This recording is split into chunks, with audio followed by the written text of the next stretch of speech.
teman-teman, apakah teman-teman tahu bahwa kanker serviks merupakan salah satu penyebab kematian terbesar bagi perempuan di Indonesia? Setiap tahunnya, ribuan perempuan kehilangan nyawa akibat penyakit yang sebenarnya bisa dicegah dan dideteksi sejak dini ini. Di video ini, kita akan bersama-sama mengenal lebih jauh mengenai apa itu kanker serviks. Kanker serviks adalah salah satu penyakit tidak menular yang menjadi ancaman serius bagi perempuan di Indonesia maupun dunia.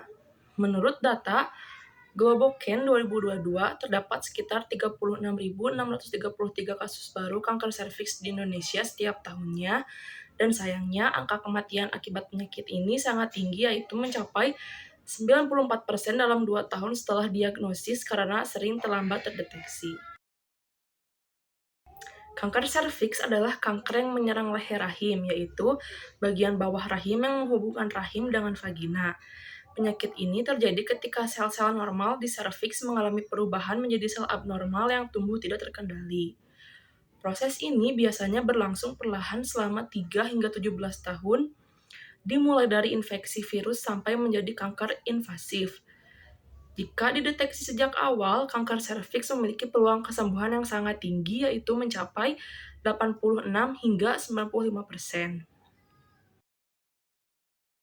Virus HPV penyebab utama kanker serviks adalah infeksi human papillomavirus atau HPV, terutama tipe HPV 16 dan 18 adalah dua varian yang paling berbahaya karena termasuk dalam kelompok HPV resiko tinggi. Kedua tipe ini bertanggung jawab atas sekitar 70% kasus kanker serviks di dunia. HPV tipe 16 adalah tipe yang paling sering ditemukan pada kanker serviks, diikuti oleh HPV tipe 18. Virus ini menginfeksi sel-sel pada leher rahim dan menyebabkan perubahan abnormal pada sel tersebut. Perubahan ini biasanya tidak menimbulkan gejala sehingga sering tidak disadari. Namun, jika infeksi HPV tipe 16 atau 18 berlangsung lama dan tidak sembuh, perubahan sel ini dapat berkembang menjadi lesi paranker dan akhirnya kanker serviks. Selain kanker serviks, HPV tipe 16 dan 18 juga dapat menyebabkan kanker pada organ lain seperti anus, penis, vagina, vulva, dan tenggorokan. Infeksi HPV tipe 16 dan 18 juga ditemukan pada berbagai jenis kanker serviks, termasuk karsinoma sel squamosa dan adenokarsinoma. HPV 18 lebih sering ditemukan pada adenokarsinoma serviks, sedangkan HPV 16 lebih dominan pada karsinoma sel squamosa. Mekanisme yang berbahaya dari HPV tipe 16 dan 18 adalah kemampuannya untuk merusak protein P53, yaitu protein gen penekan tumor yang berfungsi memperbaiki kerusakan genetik pada sel. Ketika protein ini rusak akibat infeksi HPV, kerusakan genetik tidak dapat diperbaiki dan menumpuk, sehingga memicu pertumbuhan sel yang tidak terkendali. Infeksi HPV tipe 16 dan 18 biasanya berkembang secara perlahan selama bertahun-tahun, bahkan hingga 15-20 tahun, sebelum kanker serviks muncul. Pada tahap awal, infeksi ini sering tanpa gejala, sehingga deteksi dini sangat sulit tanpa pemeriksaan khusus. Penelitian laboratorium dengan metode PCR juga menunjukkan bahwa HPV tipe 16 dan 18 ditemukan pada sebagian besar kasus kanker serviks. Dari sampel jaringan biopsi serviks, prevalensi HPV tipe 16 bisa mencapai 70%, sedangkan HPV tipe 18 ditemukan pada sekitar 40% kasus, dengan beberapa pasien mengalami infeksi ganda kedua tipe tersebut.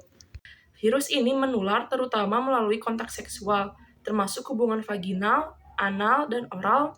Namun penting untuk diketahui bahwa kanker serviks itu sendiri tidak menular, melainkan virus HPV yang menular dari satu orang ke orang lain.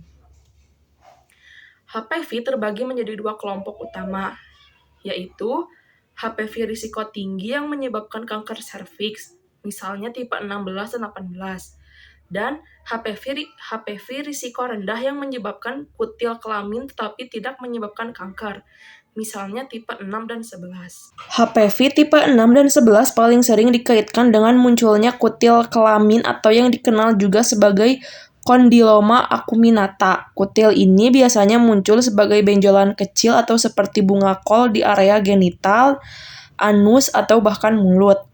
Meskipun kutil ini biasanya tidak menimbulkan rasa sakit, mereka dapat menyebabkan rasa gatal, iritasi, dan ketidaknyamanan, terutama jika ukurannya membesar atau berada di lokasi yang sensitif. Selain menyebabkan kutil kelamin, HPV tipe 11 juga dapat memicu kondisi yang lebih serius, yaitu papilomatosis respiratorik rekuren.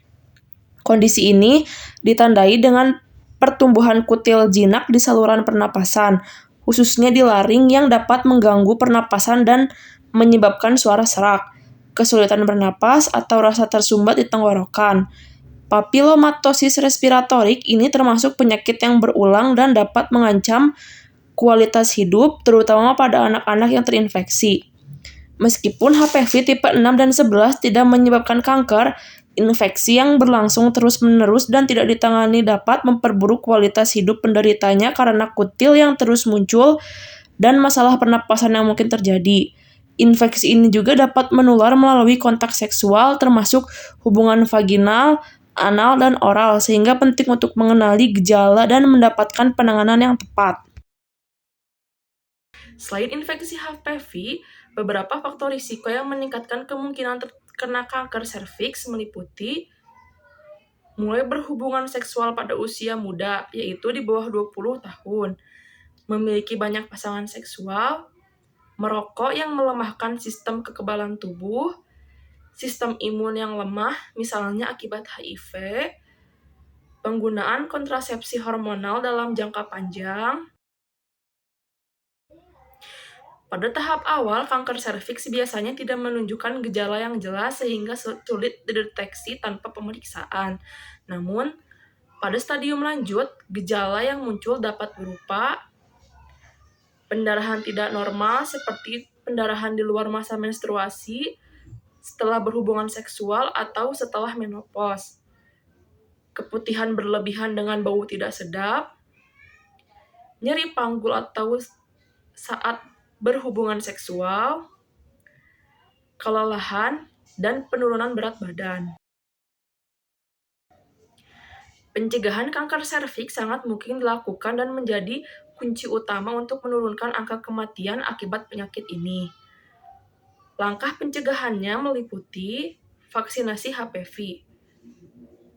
Vaksinasi HPV sangat efektif diberikan pada anak perempuan dan laki-laki usia 9-15 tahun sebelum aktif secara seksual untuk mencegah infeksi HPV tipe beresiko tinggi.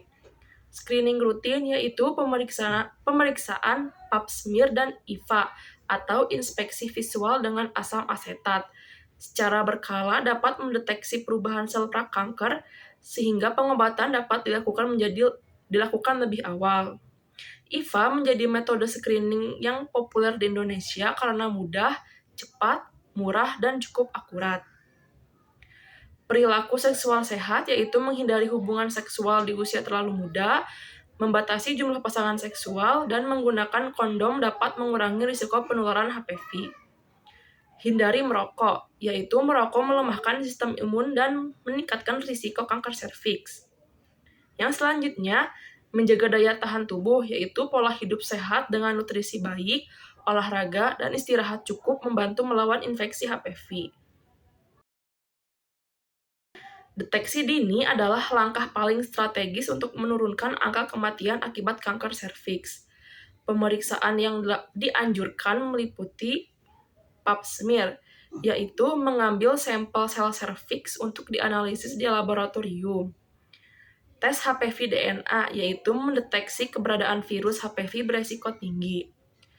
IVA test, yaitu pemeriksaan sederhana dengan mengoleskan asam asetat ke serviks dan melihat perubahan warna sebagai tanda sel abnormal. Pemeriksaan ini dianjurkan untuk wanita usia 21-65 tahun secara berkala, terutama bagi yang memiliki faktor risiko tinggi. Sayangnya, cakupan screening di Indonesia masih rendah, sehingga banyak kasus baru ditemukan pada stadium lanjut. Pengobatan kanker serviks tergantung pada stadium penyakit saat diagnosis, yang terdiri dari stadium awal yaitu operasi pengangkatan tumor atau bagian serviks yang terkena, terapi radiasi, dan kemoterapi. Selanjutnya, stadium lanjut yaitu terapi kombinasi kemoterapi dan radioterapi serta perawatan paliatif untuk mengurangi gejala. Semakin dini kanker ditemukan, semakin tinggi peluang kesembuhan dan kualitas hidup pasien. Pengetahuan dan sikap positif wanita terhadap kanker serviks sangat berpengaruh pada kesadaran melakukan screening dan vaksinasi. Edukasi yang menyeluruh dan dukungan dari keluarga serta masyarakat sangat penting untuk menghilangkan stigma dan meningkatkan partisipasi dalam pencegahan dan deteksi dini. Kanker serviks adalah penyakit tidak menular yang bisa dicegah dan diobati jika dideteksi sejak dini melalui vaksinasi HPV, screening rutin, dan gaya hidup sehat. Kita dapat menurunkan angka kematian akibat kanker serviks. Mari tingkatkan kesadaran dan lakukan langkah pencegahan sejak sekarang demi masa depan yang lebih sehat bagi perempuan Indonesia. Terima kasih telah menyimak informasi ini. Semoga bermanfaat dan dapat menjadi motivasi untuk menjaga kesehatan reproduksi teman-teman dan keluarga.